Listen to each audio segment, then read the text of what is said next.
Bismillahirrahmanirrahim. Ila hadratin Nabi al-Mustafa Sayyidina Muhammadin sallallahu alaihi wasallam ala alihi wa ashabihi wa azwajihi wa dhurriyyatihi khanihi min al-anbiya wa mursalin wa syuhada as-salihin wa jami'al malaikatil muqarrabin thumma khususun ila sahibi hadzal kitab Asy-Syaikh Salim bin Samir al-Hadrami rahimahullah ta'ala thumma khususun ila Muhammad Khalil bin Abdul Latif al-Bangkalani wa Sayyidina Abdullah Yaqin wa Hamid wa Kirshad wa Maimuna wa Harun wa Khadijah wa Abdul Yaqin bin Qidam wa Hamidati Abdul Yaqin bin Qidam wa Hamidati usulihim wa furu'ihim anna Allah yataghashahum bir rahmati wal maghfirah wa yaskinuhum al jannata bi rahmatihi sha'unillahi lahumul Fatiha. Bismillahirrahmanirrahim. Alhamdulillahi rabbil alamin. Ar-Rahmanir Rahim. Maliki yaumiddin. Iyyaka na'budu wa iyyaka nasta'in. Ihdinas siratal mustaqim. Siratal ladzina an'amta 'alaihim ghairil maghdubi 'alaihim waladdallin. Bismillahirrahmanirrahim. Qala al-musannif rahimahullahu ta'ala wa nafa'ana bihi wa bi'ulumihi wa bi'ulumikum fid dharain amin. Bismillahirrahmanirrahim. Faslun suwarul qudwati tis'un. Faslun utawi iki iku fasal. Suwarul qudwati utawi pira-pira gambare anut imam atau pira-pira rupane anut imam, maksudnya jadi makmum. Tis'un iku 9. Tasihhu kang sah fi khamsin tasihhu kang sah apa qudwah fi khamsin ing dalem 5. Qudwatu rajulin rupane anute wong lanang bi rajulin kelawan wong lanang. Atau qudwatu rajulin rupane makmume wong lanang bi rajulin kelawan wong lanang. Wa qudwatu imra'atin lan anute wong wadon bi rajulin kelawan wong lanang. Wa qudwatu khunsa lan anute wong wandu atau bencong bi rajulin kelawan wong lanang. Wa qudwatum ro'atin lan anute wong wadon bi khunsa kelawan wandu atau bencong.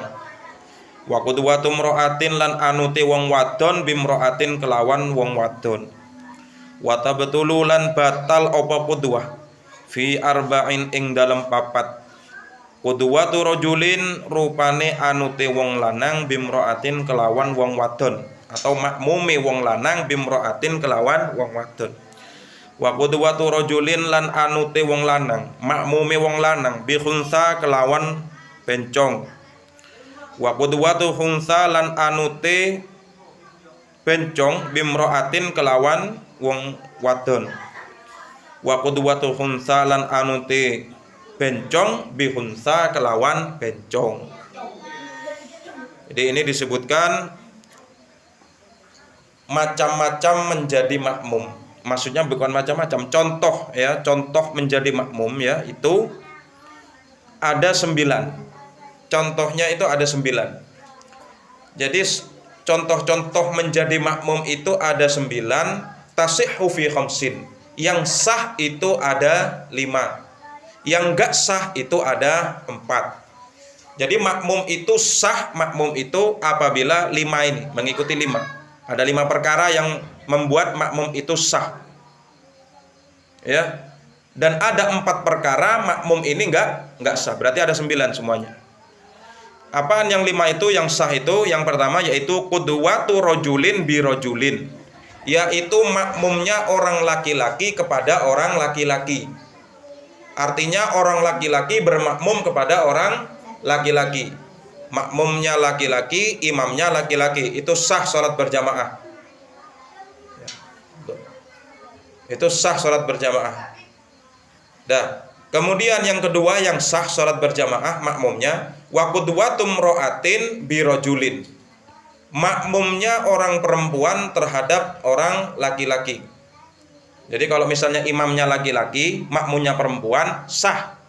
Boleh. Itu sah itu. Paham ya? Jadi laki-laki imamnya, makmumnya perempuan. Boleh. Kemudian wa qudwatu khunsa bi rajulin. imamnya laki-laki, makmumnya bencong kepada laki-laki. Jadi imamnya laki-laki, makmumnya bencong, boleh, sah. Kemudian waqudwatum ro'atin bihunsa, ya, makmumnya perempuan kepada bencong. Bencong kan sebenarnya kan laki-laki, ya kan? Bencong itu kan secara zahir kan laki-laki, cuman dia kan ya mungkin gayanya kan agak-agak keperempuan, agak kewanita-wanitaan kan begitu. Tapi sebenarnya dia kan laki-laki. Ya, jadi sah apabila ada seorang perempuan, sah apabila ada seorang perempuan yang bermakmum kepada laki-laki atau bencong, sah. Kemudian waqudwatum ro'atin bimro'atin, sah juga makmumnya orang perempuan kepada orang perempuan juga. Jadi imamnya perempuan, makmumnya perempuan. Ini sah semuanya ini. Ya. Jadi makmumnya laki-laki kepada orang laki-laki. Kemudian bermakmum ada orang laki-laki bermakmum kepada laki-laki, sah. Kemudian ada perempuan bermakmum kepada seorang laki-laki, sah.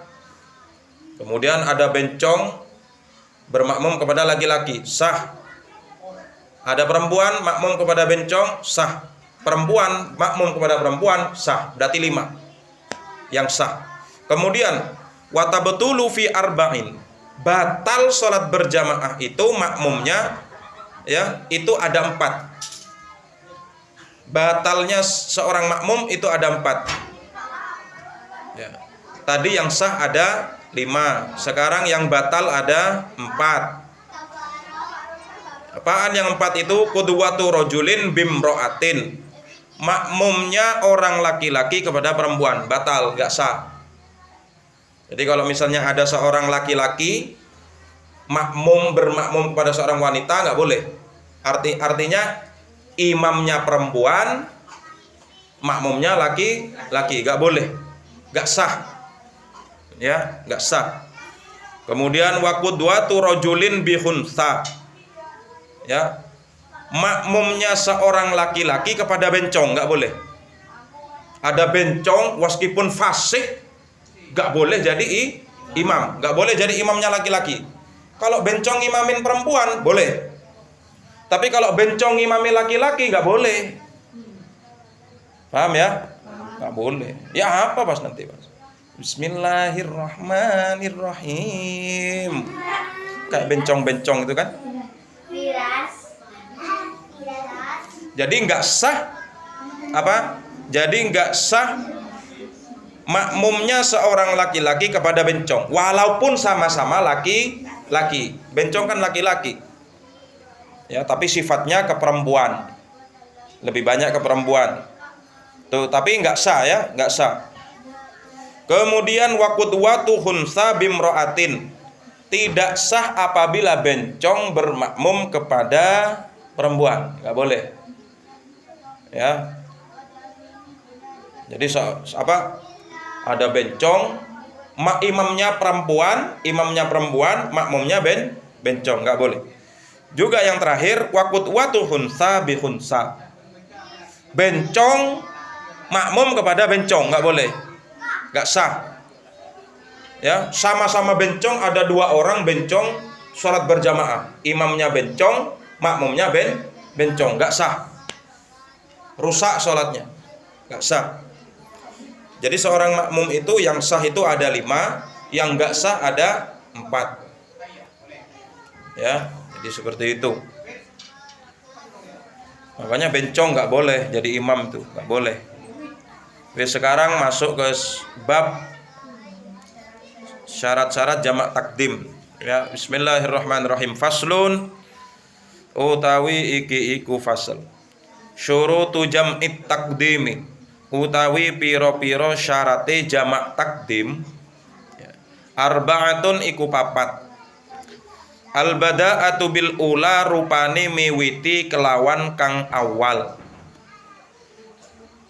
Wa niyatul jam'i, lan niat jamak fiha ing dalam salat awal.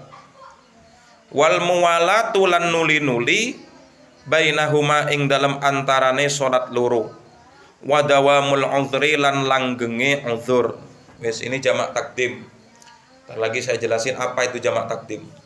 Jadi jamak takdim itu yaitu mengumpulkan dua sholat dan dikerjakan pada waktu yang pertama, pada sholat yang pertama. Contoh, ya, sholat zuhur dan sholat asar itu dikumpulkan jadi satu dan dikerjakan di waktu zuhur. Itu namanya jamak takdim, menggabungkan dua sholat. Itu jamak takdim. Syarat-syaratnya jamak takdim itu ada 4, yaitu al-bada'atu bil ula, memulai dari sholat yang pertama.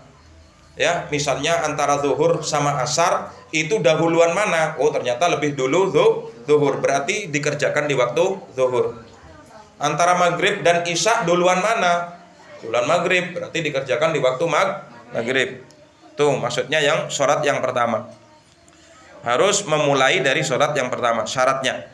Kemudian syarat jamak takdim yaitu niyatul jam'i fiha, yaitu niat jamak di dalam sholat yang pertama. Niat jamak di dalam sholat yang pertama. Kemudian wal muwalatu bainahuma, berturut-turut antara sholat yang pertama dan sholat yang kedua. Selesai sholat yang pertama, lanjutkan dengan sholat yang kedua. Kemudian wadawamul uzri, ya, kekalnya uzur atau halangan. Kekalnya uzur atau halangan.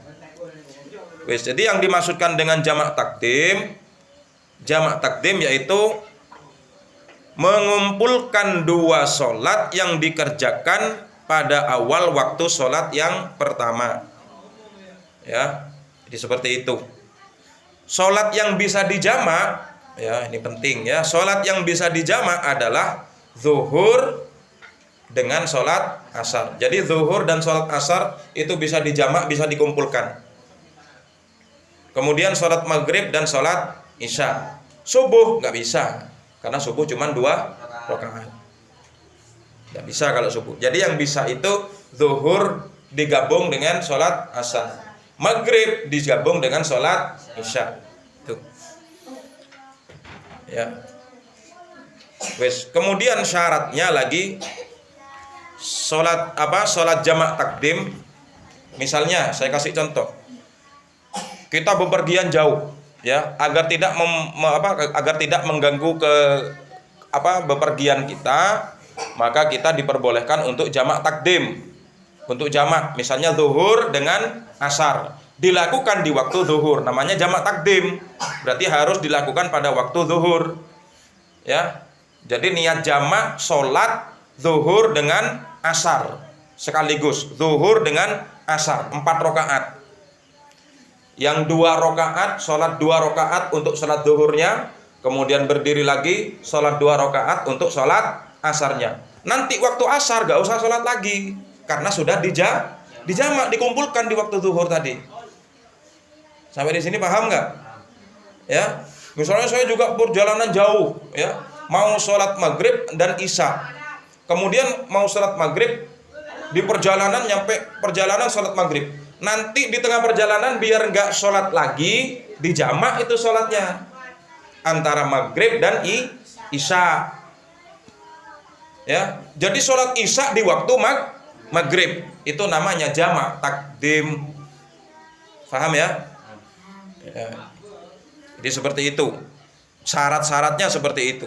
Dimulai dari waktu yang pertama. Kemudian niat jamak zuhur digabung dengan asar. Kemudian maghrib digabung dengan isya. Ya, niat. Jadi seperti itu. Jadi nanti waktu perjalanan itu mau sholat maghrib dikumpulkan dengan sholat isya 4 rakaat, 2 rakaat salam itu untuk sholat maghrib, bangun lagi tambah 2 rakaat lagi itu untuk sholat isya. Tapi di waktu maghrib, berarti sholat isya di waktu maghrib. Gak apa-apa, itu namanya jamak takdim. Nanti ketika kita meneruskan perjalanan, kita nggak usah sholat isya lagi karena sudah dijamak takdim. Ya. Jadi seperti itu. Kalau subuh gak bisa dijamak, gak bisa kalau subuh, cuma 2 rakaat. Ya, itu salat yang bisa dijamak. Apa saja yang bisa dijamak? Yaitu salat zuhur dengan salat asar, salat maghrib dengan salat isya. Ya, boleh salat jamak itu apabila memiliki uzur atau halangan. Misalnya bepergian jauh. Ya, itu boleh dijamak itu. Salatnya itu. Kemudian di sini yang dimaksudkan wal muwalatu bainahuma. Ya, berturut-turut antara sholat yang pertama dengan sholat yang kedua. Misal, saya mau melakukan perjalanan dari sini mau ke Jakarta misalnya. Itu kan jauh, dari sini ke Jakarta. Kemudian pas di waktu zuhur, saya mampir ke masjid. Ya, agar nanti terus melanjutkan perjalanan, saya sholat zuhur, saya jamak dengan sholat asar. Dilakukan di waktu zuhur. Ya, karena jamak takdim. Ya. Selesai saya sholat yang pertama untuk sholat zuhurnya, maka langsung cepat bangun untuk meneruskan sholat asarnya di waktu zuhur itu. Berapa rakaat? 2 rakaat. Jadi jamak 4 rakaat, 2 untuk zuhur, 2 untuk asar. 2 rakaat salam, 2 rakaat salam. Nah, itu namanya jamak takdim. Asalkan ada uzur. Ya. Bagaimana niatnya sholat jamak takdim? Usolli fardadz zuhri 4 rakaatin majmu'an bil asri. Dikumpulkan dengan asar. Jadi sholat zuhur sekaligus sholat asar. Nanti waktu sholat asar gak usah sholat lagi karena udah jamak takdim. Tinggal kita meneruskan perjalanan. Baru maghrib sholat digabung dengan isya. Digabung dengan sholat isya. Nanti pas waktu adzan isya gak usah mampir cari masjid lagi karena udah sholat isya. Itu namanya jamak takdim. Ya. Jadi niatnya usolli fardadz zuhri 4 rakaatin majmu'an bil asri. Makmuman atau imaman atau lillahi ta'ala. Jadi seperti itu. Kalau maghrib sama isya bagaimana? Usolli fardal maghribi 4 rakaatin majmu'an bil isya'i. Majmu'an bil isya. Itu jamak, ya, jamak takdim. Jadi sebenarnya banyak rukhsah atau keringanan dari Allah yang diberikan kepada kita. Makanya intinya gak ada alasan untuk kita tidak melakukan sholat. Ya, perjalanan. Jadi kalau ada rukhsah atau ada keringanan dari Allah itu ambil. Kalau orang berpuasa aja lupa dia makan, nggak batal puasanya asalkan lupa. Kita sedang berpuasa, kemudian kita makan atau kita minum, tapi kita benar-benar lupa. Ya, setelah itu kita sadar, oh iya ini sekarang berpuasa, itu puasa kita nggak batal. Intinya kenapa? Berarti kalian dikasih rezeki oleh Allah. Ya. Tapi kalau misalnya kalian sedang berpuasa, tiba-tiba kalian makan, ya, habis 3 piring, kemudian pas kalian ngomong, waduh saya lupa, itu namanya pura-pura lupa. Orang lupa itu paling tidak 1 suapan atau 2 suapan lupa itu. Namanya lupa. Kalau nyampe 3 piring bukan lupa itu. Jadi itu termasuk rukhsah daripada atau keringanan daripada Allah. Ya. Perjalanan jauh, kemudian kita bisa menjamak sholat kita. Agar kita gak selalu mampir cari masjid. Ya, gitu. Ini jamak takdim. Jamak itu ada 2. Sholat jamak itu ada 2. Ada jamak takdim, ada jamak takhir. Nah, sekarang kita bahas jamak takhir. Faslun utawi iki iku fasal. Syurutu jam'it takhiri utawi piro-piro syarate jamak takhir. Nah, isnani iku loro. Niyatut takhiri rupane niat ngakhirake salat.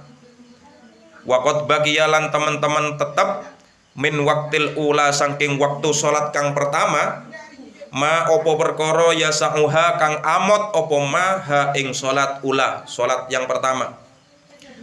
Kemudian yang kedua wadawamul uzri lan langgengi uzur ila tamamits tsaniyati tumeka maring sempurnane salat kang kaping pindho. Wis, sekarang salat jamak takhir. Tadi jamak takdim. Jadi jamak takdim mengumpulkan dua salat dan dilakukan di waktu yang pertama. Sekarang jamak takhir mengumpulkan dua salat dilakukan di waktu yang terakhir. Misalnya antara sholat zuhur dan sholat asar, saya ingin menjamak atau menggabungkan sholat zuhur dan sholat asar, tapi saya lakukan di waktu zuhur, itu namanya jamak apa? Takdim. Andai kata saya mau menjamak sholat zuhur dengan sholat asar, saya lakukan di waktu sholat asar, itu namanya sholat jamak takhir. Sampai di sini paham nggak? Ya. Syarat-syaratnya jamak takhir yaitu ada 2. Kalau jamak takdim ada 4. Kalau jamak takhir ada 2. Niat jamak takhir ketika melakukan sholat yang pertama. Misalnya antara sholat zuhur dan sholat asar. Jadi ketika sholat zuhur tadi itu udah niat jamak takhir. Ya, sama seperti jamak takdim. Jadi niat jamak takdim di waktu yang pertama, sama sholat jamak takhir, niat sholat jamak takhir di waktu yang pertama sama. Ya, dan waktunya itu masih cukup untuk mengerjakan sholat. Itu syarat-syaratnya. Kemudian yang kedua wadawamul udhri, berlangsungnya halangan atau uzur sampai berakhirnya sholat yang kedua. Ya, jadi jamak takhir itu seperti itu. Kalau kita melakukan jamak, mengumpulkan 2 sholat tapi dilakukan pada waktu yang terakhir. Jadi kalau misalnya jamak takhir antara zuhur dan asar dilakukan di waktu asar, itu jamak takhir. Antara maghrib dan isya berarti dilakukan di waktu isya, itu jamak takhir.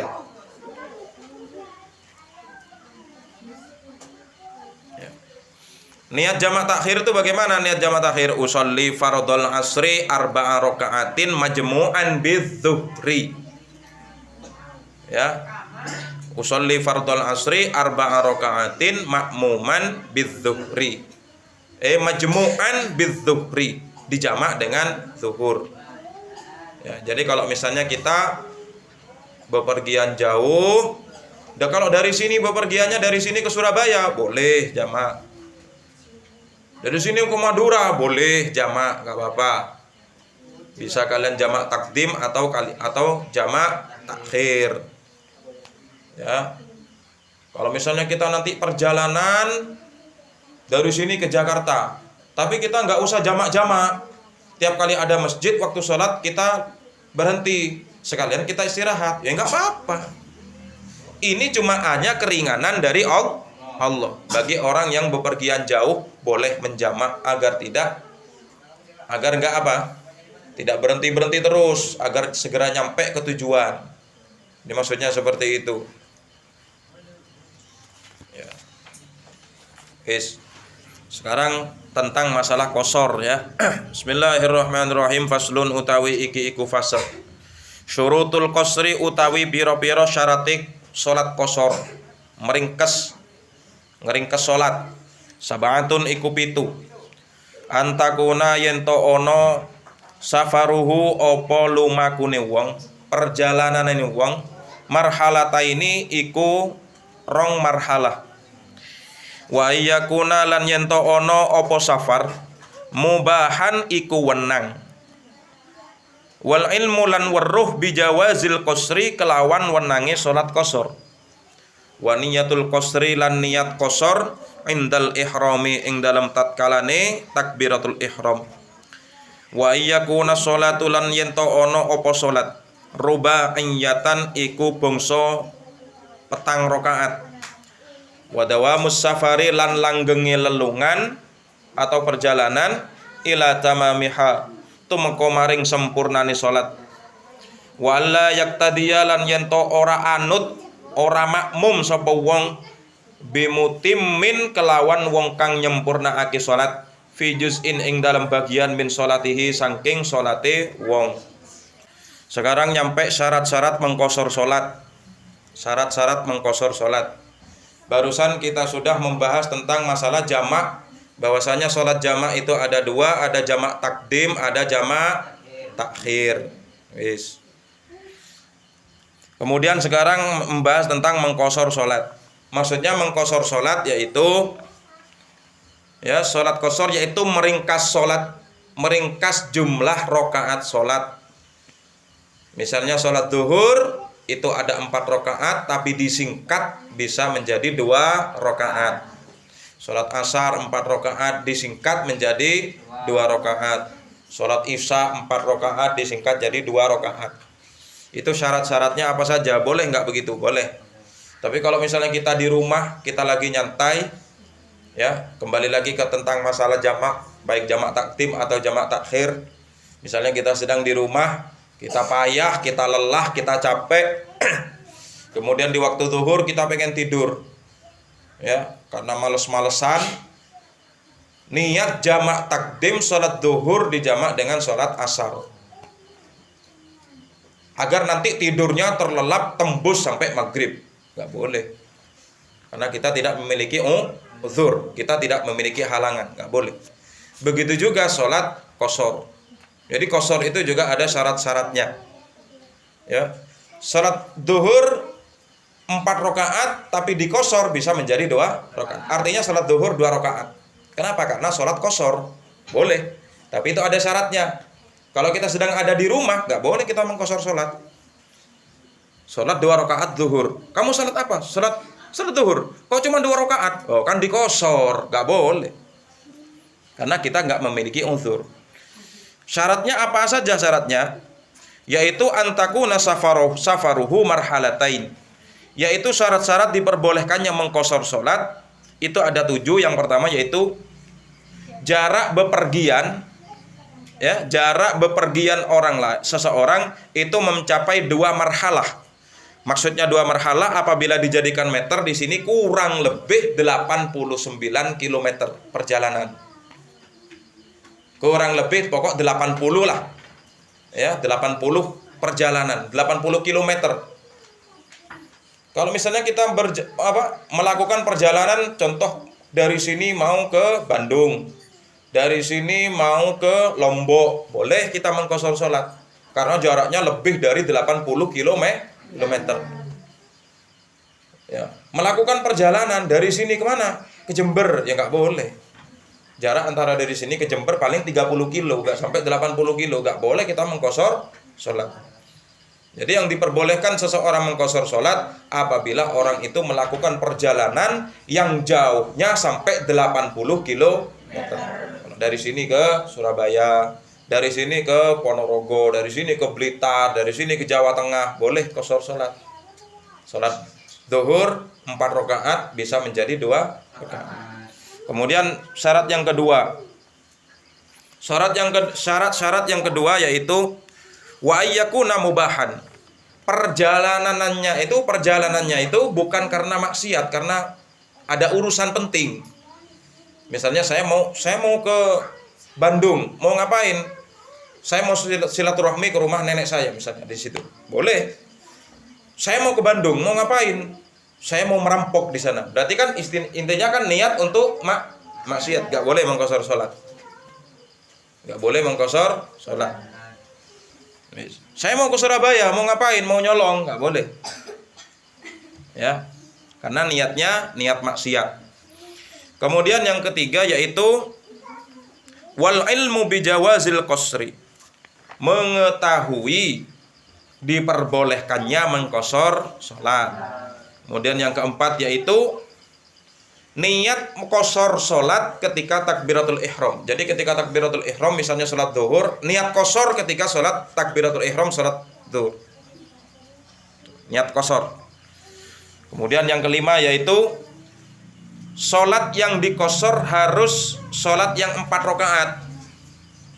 Jadi yang bisa diqashar itu sholat yang 4 rakaat. Kalau yang 3 rakaat gak bisa diqashar, 2 rakaat gak bisa diqashar. Gak bisa diqashar. Jadi yang bisa dikurangi nilai jumlah rakaatnya itu sholat yang 4 rakaat. Sholat zuhur 4 rakaat, diringkas disingkat bisa menjadi 2 rakaat. Sholat asar 4 rakaat bisa menjadi sholat 2 rakaat. Sholat isya. Kalau sholat maghrib sama sholat subuh gak bisa. Karena sholat maghrib 3 rakaat. Kalau sholat subuh 2 rakaat. Gak bisa dikosor. Ya, gak bisa dikosor. Wis. Kemudian berlangsungnya uzur, memiliki uzur. Ya, uzurnya yaitu bepergian sampai pada selesainya sholat. Bepergian. Kemudian yang terakhir, wa alla yaqtadi bimutimmin. Orang yang mengkosor sholat tidak boleh bermakmum pada orang yang sempurna sholatnya. Misalnya saya mau melakukan perjalanan ke Surabaya, ke Jawa Tengah misalnya. Saya mau ke Jawa Tengah. Kemudian nyampe di masjid, saya mau sholat zuhur, tapi saya mau niat sholat kosor. Ya, niat sholat kosor. Kemudian saya bermakmum kepada orang Jawa Tengah. Kalau orang Jawa Tengah kan sholatnya kan harus sempurna. Sholat zuhur 4 rakaat, 4 rakaat. Nggak boleh saya bermakmum kepada orang yang sempurna sholatnya. Jadi kalau sholat kosor harus bermakmum sama sholat kosor. Ya, saya kasih contoh. Misalnya, saya mau melakukan perjalanan ke Jawa Tengah. Kemudian di waktu zuhur nyampe Surabaya waktu zuhur. Ya, kemudian saya berhenti di masjid untuk melakukan sholat zuhur. Biar cepat saya kosor sholat zuhurnya. Biasanya 4 rakaat jadi 2 rakaat. Ya, kemudian saya melanjutkan perjalanan.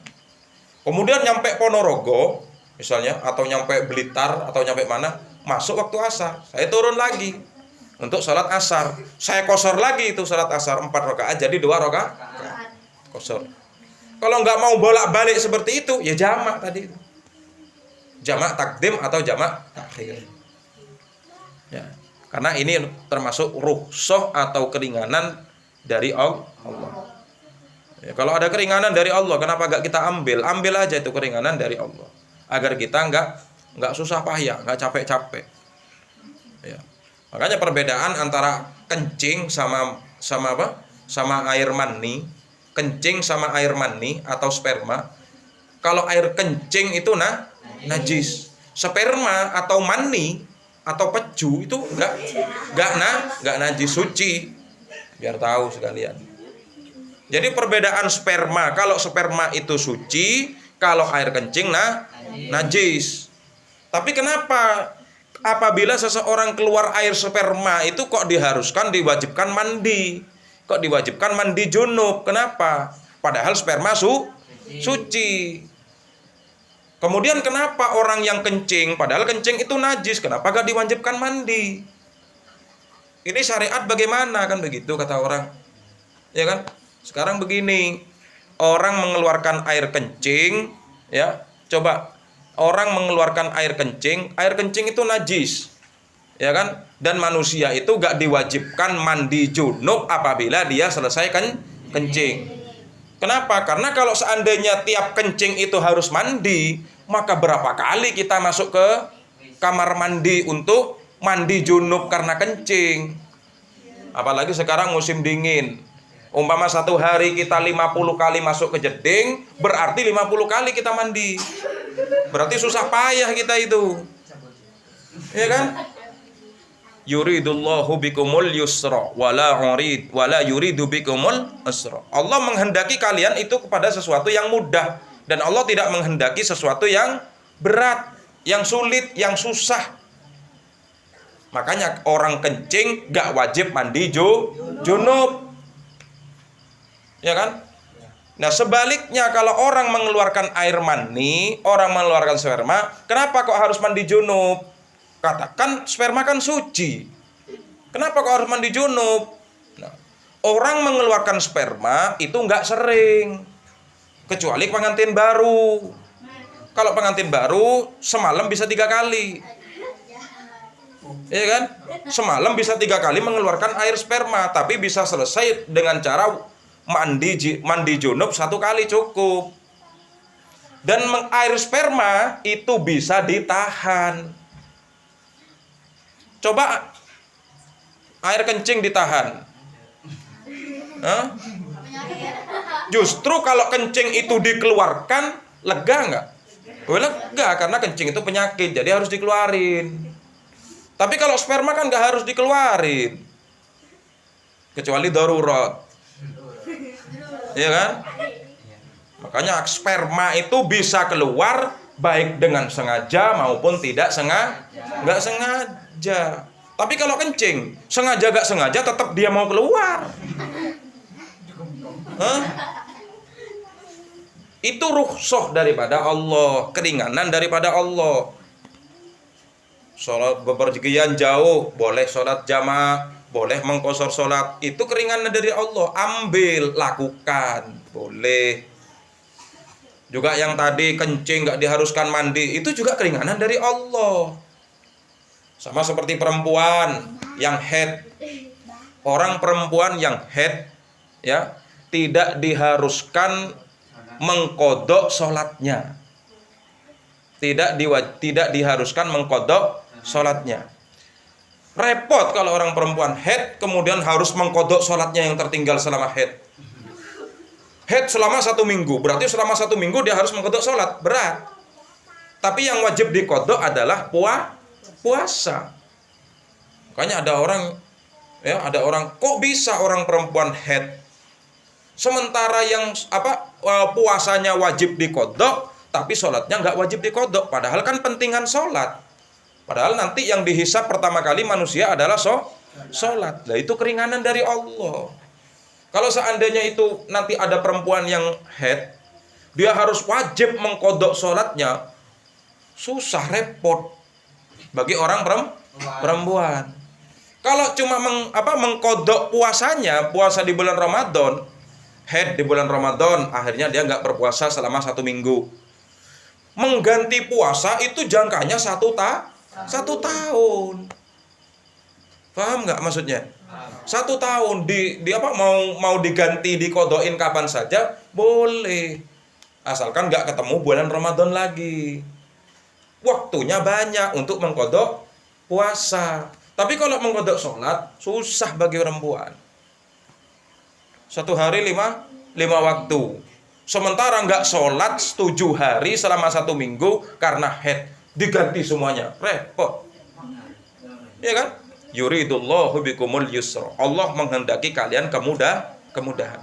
Wala yuridu bikumul usra. Allah tidak menghendaki kalian itu kesulitan, kesusahan, kepayahan. Ya ini rukhsah atau keringanan dari Allah. Contohnya yang tadi itu.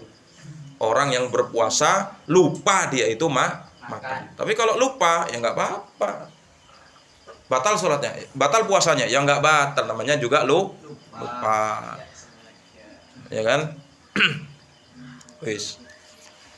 Bismillahirrahmanirrahim. Faslun syurutul jumu'ati wallahu ta'ala a'lam bisawab. Fa ya rabbi waffiqni bitaqwaka ya. Fa ya rabbi irhamni bihusni